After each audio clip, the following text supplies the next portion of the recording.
Kita lanjutkan ke positif eksternalitas sekarang. Ketika suatu eksternalitas itu memberikan manfaat bagi masyarakat, bagi orang luarnya, dinamakan eksternalitas positif. Eksternalitas positif berhubungan bukan dengan cost, tapi dengan nilai yang didapat dari masyarakat dan nilai-nilai yang didapat dari private. Jadi saya gambarkan tadi juga. Demand-nya ini private ya.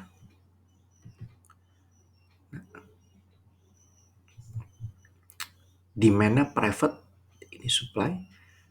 Nah, ini ada social value, ada demand yang masyarakat, ada yang private perorangan.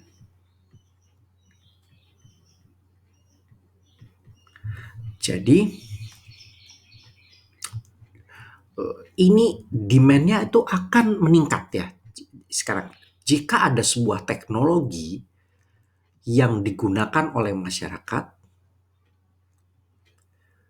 maka akan terjadi positif eksternalitas ketika inovasi perusahaan tersebut atau desainnya perusahaan tersebut bukan saja memberikan manfaat kepada perusahaan, tetapi juga masuk atau memberikan manfaat ke masyarakat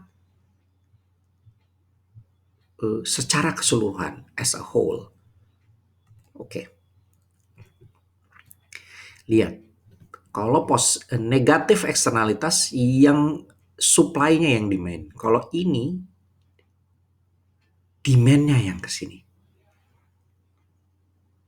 Ketika memberikan manfaat lebih, apa yang terjadi? Rupanya manfaat lebihnya memberikan kuantitas yang optimumnya bertambah. Kuantitas optimumnya makin bagus jika ada positif eksternalitas. Jadi equilibriumnya pertama di sini bergeser ke equilibrium 2 di sini. Apa yang bisa dilakukan untuk menggeser ini ke sini supaya ada positif eksternalitas? Berarti ada yang namanya internalizing, sama seperti tadi externality. Apa yang bisa dilakukan pemerintah? Memberikan manfaat-manfaat yang eksternal.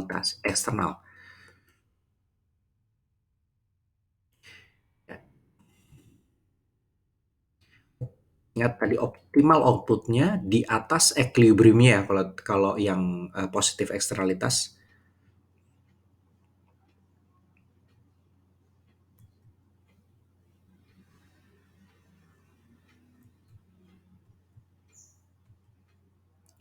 Pemerintah dapat memberikan subsidi.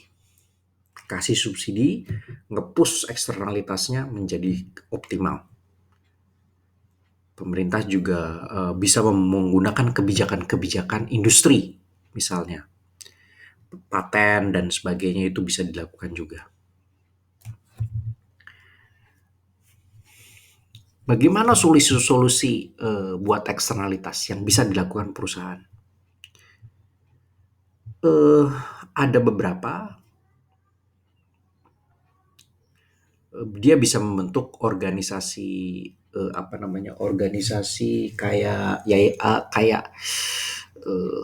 charitable, itu organisasi-organisasi yang memberikan donasi sama apa seperti itu. Jadi kalau misalnya dia polusi, dia bisa nge-push-nya dengan dia bisa melakukan organisasinya besar tapi nyumbangnya juga banyak. Nah, kayak gitu tuh, charitable organization, nyumbangnya juga banyak. Organisasi yang nyumbang-nyumbang ini banyak, dia dikasih seperti itu bisa.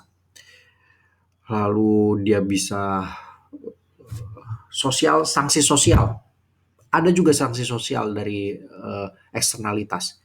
Contohnya Lapindo ya, sanksi sosialnya sangat banyak Lapindo itu.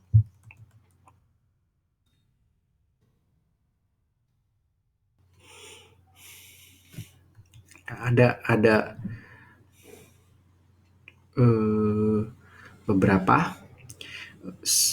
saya akan memberikan tugas kepada Anda untuk menulis apa itu quasi-termini teorem dan transaction cost. Ya, ini tugasnya Anda. Quasi-teorem dan transaction cost. Oke.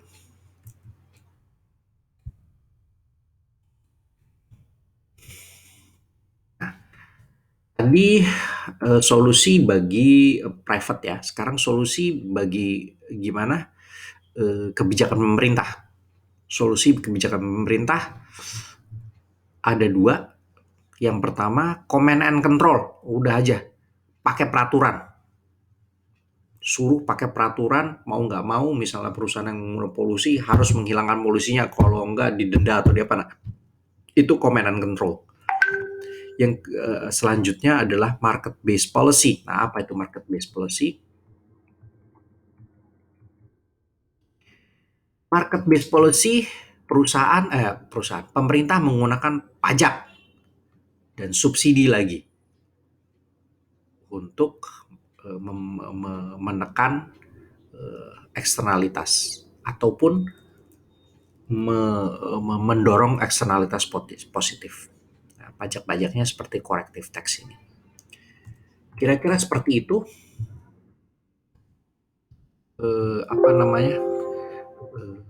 Materi mengenai eksternalitas cukup singkat, tapi Anda harus mengerjakan beberapa hal tentunya supaya Anda tambah mengerti dan lebih baik lagi pemahamannya. Terima kasih.